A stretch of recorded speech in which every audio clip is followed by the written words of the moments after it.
folks, welcome back to the farm. Beautiful morning, beautiful Saturday morning.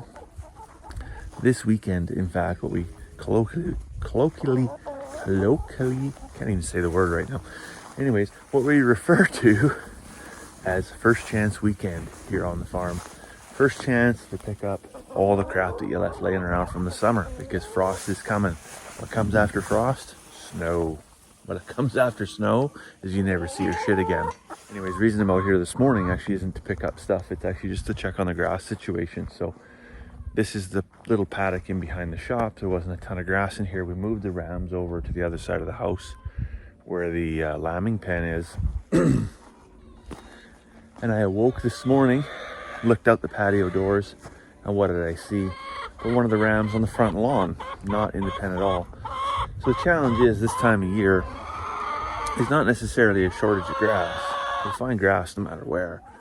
But it's really like you can see the coloration of everything, right? It's getting very mature, a little less palatable. So now I got one ram out. One ram's really hard to move by himself. I'm gonna get a bucket of grain, see if I can just coax him back to where he's supposed to be. And if not, I might actually have to inadvertently release the other ram and then just move him back over to here because it's kind of recovered a little bit. It's kind of the last thing a guy needed today, because today is the day for our big annual fundraiser for the fire department. So I gotta get a bucket. I didn't really want to be fooling around with livestock today, but that's the way it works. I remember the last time we did a live stream with Millionaire Farmer on our joint channel, Smoke and Oak.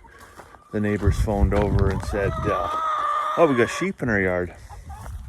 So there I am, trying to herd sheep in a three-piece suit. It was quite interesting. What's really concerning is that the ram got out of the lambing pen, but I knew the ram could get out of the lambing pen. And so what I done is I actually strung up a set of electric netting around the perimeter of that, because the gate was wide open. And he typically hasn't challenged the electric netting before. So I thought, well, that would be a pretty good barrier. Anyways, he's jumped right over that. And that means once he's out in the yard, once he's in the farmyard, he basically has access to the entire farm. He can go wherever. And he got out earlier this year and was way down south by the fence line. And it was like a 5-day fiasco to get him home. So I'm hoping we can nip this in the bud, like within the first 30 feet. That would be awesome. Let's have a see here. My plan is to hop over the electric netting with my bucket of grain and get the other ram that's currently in there, get him interested. Look, see, he's gonna come over. Look, party's on. And the other fellow wants a piece too. So this is a good sign. So if I just come in the pen and I just let this fella eat some grain, that fella's gonna want some. Look at that, Olympic high jumper. You're very naughty. You're a very naughty boy. I tell you. If you do that again after noon today, I'm just calling a butcher. I love sausages. Lamb sausages are my favorite. All right, so they're back in where they're supposed to be. They can clean up a little bit more stuff in there. I had this gate open into this little side just so they could clean up this stuff along the fence line and whatnot. But I mean, you can just tell from the color, right? There's not a ton of grass here. There was just a little bit of stuff on the fence line I wanted them to clean up. But they've abused that privilege and gone beyond the boundary line. So back they are locked in there. And when I put them in here first, I actually did string a double strand of hot wire. And then that's what I looped back to the netting. So it's all spicy. But I just, yeah, he can jump pretty high. So I thought I'd just put this on here, but shenanigans, I tell you. Anyways, as I was mentioning earlier, first chance weekend. Yes, this is it. The snow hasn't arrived yet. We haven't even had frost, but like this morning, it's only 3 degrees. So it's there. It's just there on the periphery. It's just there to keep your garden hoses out. It's just there to keep, you thinking about doing stuff out in the yard, like you might do yard work, or you might just take one more camping trip. Reality is you're probably not gonna. I haven't winterized the camper yet. We emptied it out yesterday morning. So probably Sunday, tomorrow, I'll probably start draining it and getting it all winterized and stuff. Start spooling up garden hoses. If I need a garden hose for one thing, I can quickly undo it. And then just all the little stuff, you know, like just wheelbarrows, pitchforks. I know I'm still gonna need it at some point during the year, but it's just really easy during the summer to just leave that stuff out in the garden, and then suddenly you're plowing snow one day and up comes a pitchfork or something real expensive that you don't wish you hadn't run over and had to replace. But all in all, pitchforks and garden equipment aside, the biggest thing you got to worry about on First Chance weekend is water. As I said, frost is coming. And that's really why we have most of these garden hoses out, is because I just run them to go to automatic waterers or little float style waterers.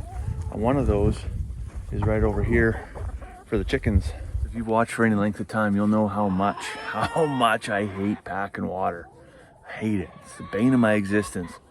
In the summertime, I get a small little bit of respite where we get some months where things don't freeze and I can run a garden hose out to something like this with a float in it. So a couple years ago, I bought this. I think it was at PV Mart, actually. This bucket's got like almost like a toilet, right? It's got a little float in the back, connects to a garden hose connection. I can set this out. The dogs drink from it, the cats drink from it, the chickens drink from it. It's amazing. So there's like literally 3 species I don't have to pack water to. Well, this thing shit the bed a couple weeks ago. In fact, it was this connection over here on the side, right there. From factory, it was plastic. So it was 3/4 inch garden hose by 1/2 inch FIP. FIP is female iron pipe, which basically it's an NPT, National Pipe Thread Connection. And it was plastic. So you screw a garden hose into that any amount of times, and eventually it just starts to stretch, and you know, you've got pressure on it all the time. And so it just started leaking. It leaked really, really bad while we were on vacation. And I was struggling to find, because supply chain issues, of course, right? Struggling to find a replacement fitting for there. So what I did is I rigged up an old Rubbermaid tub with just a float and a garden hose connection. These are about 19 bucks for these float ones. Like I said, that's about 40 bucks. So if you don't have 40 bucks, but you do have 20 bucks, it doesn't come with the dog, but that might be a viable option for you. But anyways, I did find one at the local hardware store eventually. 1/2 inch FIP, 3/4 inch garden hose connection with a swivel. So a lot less stress, a lot less strain on that connection now. And you can see I actually added a shut-off valve into here as well, so that if something does go awry, I can just pop it off there, manage it right here at the bucket, and not just have to make 3 or 4 trips back to the outside tap. However, I'm guessing I've probably only got about 2 to 3 more weeks that I can use that before we start getting some serious frost. And I'll have to go back to the insulated, heat-traced, vacuum-style waterers that I have. And I've actually done a couple of videos on that. I call it the no-freeze chicken waterer. And it's just a regular 5-gallon vacuum-style waterer with heat trace, and it's just wrapped in insulation.